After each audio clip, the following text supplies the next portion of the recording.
welcome back to my channel.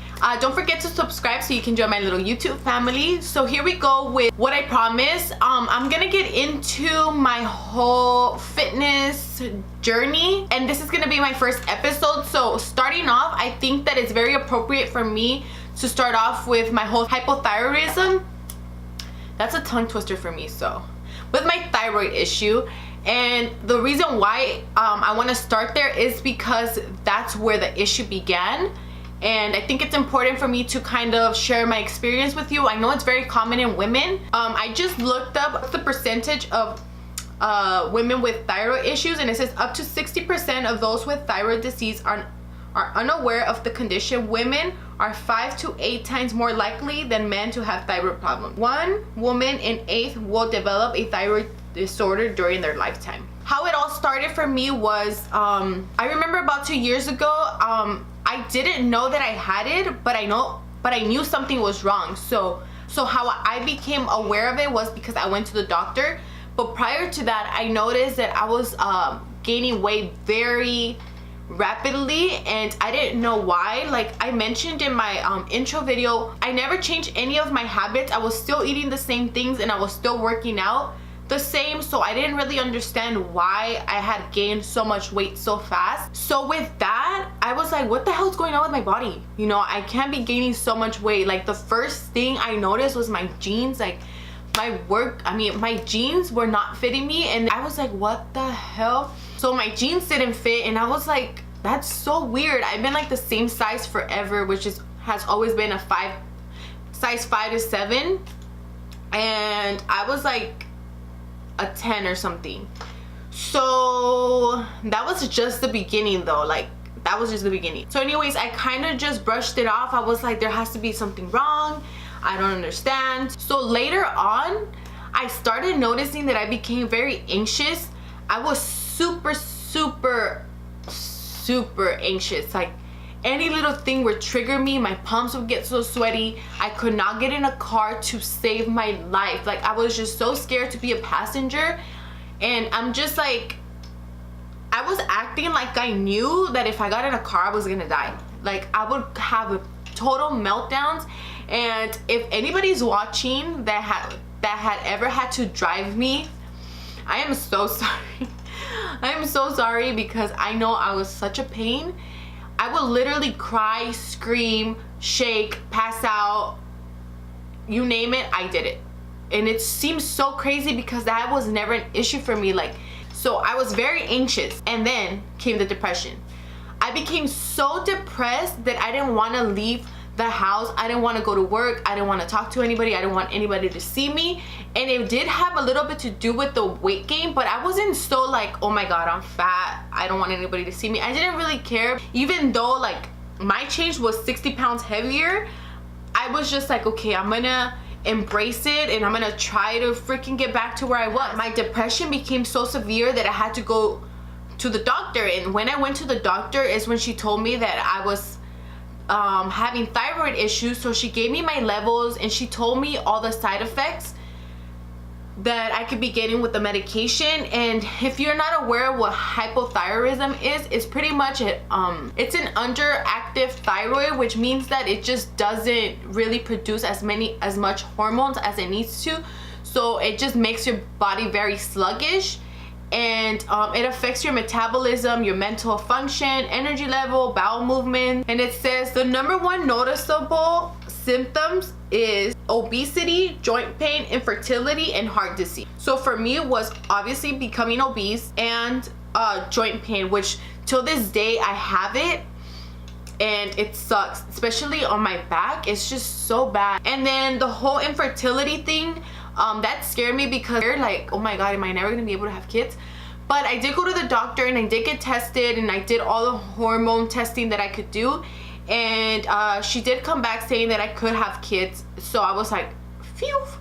But she did recommend for me to try not to if I was gonna be on the medication, because when I did get on the thyroid medication, which is levothyroxine or something like that, levothyroxine, I did get on antidepressants as well. So the antidepressants were super strong just because I was really bad, and she was like, do not get pregnant, even though I wasn't trying to, but she was just like, don't do it. She was like, this can affect you and your baby. And I was just like, okay girl, don't, you gotta tell me twice. So it says increase unsensitivity to cold, and I'm always cold. Dry skin, weight gain, puffy face, hoarseness, muscle weakness, elevated blood cholesterol level, muscle aches, tenderness, stiffness, pain, swelling of the joints, heavier than normal on irregular menstrual periods, thinner hair, which I did lose a lot of hair. I still kind of do, like when I touch my hair and go like this, like a lot comes out, and it's because I still have a thyroid issue. It hasn't gone away, it's just under control now. It says slowed heart rate, depression, impaired memory, and enlargement of the thyroid gland. So this day I go to the doctor every 2 months for the past 2 years, 2 to 3 months depending on my levels. If they're a little bit normal, she'll tell me to go back like in 3 to 4 months. But if I do kind of like seem not normal, then she'll have me back every 2 months. Every 2 months. I get blood work every 2 months. And what else? Yeah, it's just pretty intense. So that's where I began. I started drinking the medication, and I started noticing that I just felt like shit. And I think it's because I was drinking both medications. I felt very like a zombie, I would say. And it wasn't the thyroid medication, it was more of my anxiety pills. And I became a zombie, and I did not want to work out. I didn't even want to get up, so I would just go to work and I would go home pretty much. It makes me a little emotional because I'm so full of energy, and I'm just like a very bubbly person. And when I was on antidepressants, I was just like not myself. And you know, I like to treat everybody with respect, and I feel like during those times I was just like so mean, and I just wanted to be left alone, and I just didn't understand what was going on and why it was going on. So I was just like, just leave me alone and just like let me be miserable. I just was having a pity party for myself. And like I said, that was so not like me, because I've always been the type that everybody comes to for some pick me up or motivation, or for me to be like, girl, you got this, you can do it. Like I've always been that type, and I'm always like, you know, don't let things get you down, you know, pick yourself up. We're in control of our own lives. Like you're gonna have a shitty day if you choose to have a shitty day. And I was choosing to have shitty days. I had like a shitty 6 months. So anyways, I'm not gonna get into this part of the story because I just want to respect the other person. But I did have somebody come into my life that I feel that really just enlightened me. And like about a month prior to meeting this person, I was already trying, like I had stopped drinking my medication, started feeling so much better, and I was like, okay, enough is enough. I'm gonna lose the weight. I cannot be like this, because I just didn't feel happy. And you know, I'm gonna insert some pictures because it's just unbelievable what 2 months did to me. And you know, I really appreciate everybody that I was surrounded by, because they never mentioned it to me. They never made it known that, you know, I had gained so much weight, even though I knew I did. You know, they were just like concerned for me in a way, but they were so sweet about it. They were never like, damn girl, you f***ing gained weight, you know. But now that we talk back, they tell me like, you know, we didn't want to tell you, we didn't want to make you feel bad. And I'm just like so appreciative of it, because I was just in the darkest place I've ever been in my life. I started just kicking my own ass. I was like, get up, you gotta do this, blah blah blah. Like I'm like, you gotta do this, like you gotta do it for yourself, you know. This is just not you.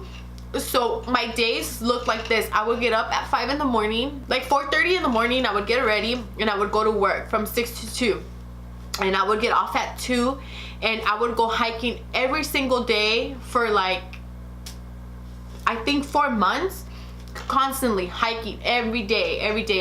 My go-to place was Griffith Park, and I just felt like I sweat so much there, I cried so much there. I was just releasing all the anger that I had within myself, and I was just like, I need to get through this. And I would just push and push and push, and I would come home and then I would like do sit-ups, push-ups, whatever I could do at home, because even though I had a gym membership, I was not comfortable with going to the gym. I did not want to go to the gym. I was like, heck no, I'm not going. I need to do this on my own and feel comfortable enough to step into a gym, which is so crazy because I feel like nowadays, you know, the gym should be a place where you feel safe and you feel like everybody's there with the same goal, which is to look good, feel better, and be healthy. And there's just so many snobby ass there that I'm just like, I don't know, it's just, I feel like it's very discouraging. While I was working out, I juiced for a week and a half. I did the pressed juicery cleanse, the advanced one, which it was funny because when I went to go buy my juices, I was like, oh, I'm here to do the advanced cleanse for a week and a half. And she said, have you cleansed? Because this is very intense. We do not recommend it for the beginners. And I was like, oh yeah, I cleanse like every 6 months. And she was like, oh, okay, like, yeah, for sure. And I was like, heck no, girl, I had never done that before. Like, I did it, and it was a total of 6 juices per day, all water based, except for the dinner one, which was almond milk based, which was more like a smoothie. And once I did it, I felt so good. I felt so much energy, and I was like, okay, I'm already cleansed and I feel like I can do this whole intermediate fasting, which I did so much research on. And I was like, okay, this is gonna be the next move for me, and this is what I'm gonna do. And I think 100% that is what got me where I am right now. I started at 218 pounds, and right now I'm at 165 pounds. So I've lost a total of 53 pounds, and I'm still going. I want to weigh, you know, I want to lose like at least another 10 pounds or something or so. I am a thick Latina female, so my body, I feel like, will never be like a model type body because I just have thick legs and a big butt, and that's just my body. I've always been that way. Even when I've been in the best shape of my life, I've never weighed like 100 pounds. I've always been 130 and up all my life. So ideally like 150, 145 is like my goal.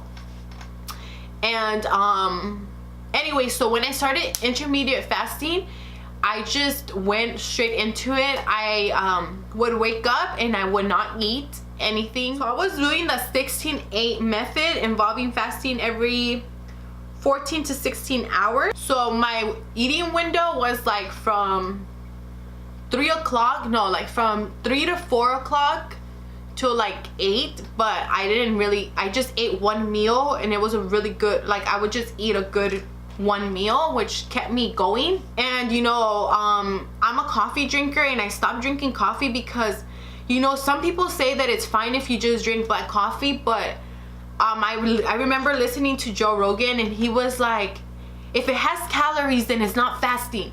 And I was like, okay, coffee has calories, so like I can't drink coffee. And it just makes sense, you know, like even though there's no sugar in it, like it still has some type of calories, so you're breaking your fast no matter what, I think. I mean, that's the way I see it, and that's the way I did it. And I did drink water, and that was pretty much it.